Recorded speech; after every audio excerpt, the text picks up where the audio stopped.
Yung red cabbage, white cabbage. Ito is radish.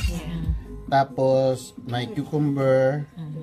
Mayroong ano diyan, may carrots, may courgette. Yan yung naman.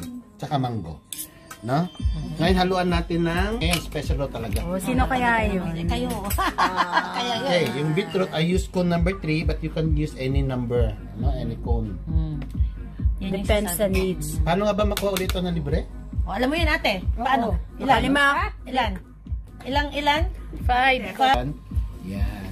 Wow! Is that good? Yan ang gusto ko. Yan.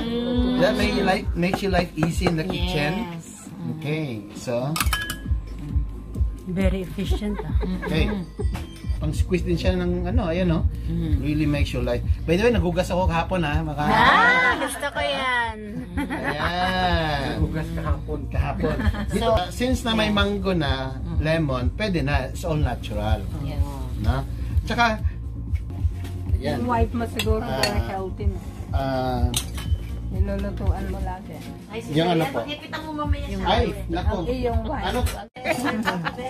Yan, mango, carrots. Yan, rainbow, di ba? It's all natural. Ayan po, sino po pwede mag-mix? Saka mix na lang. Mag-mix talaga itong mga ano, ayan o. Nag-uugas na. Talaga, babili.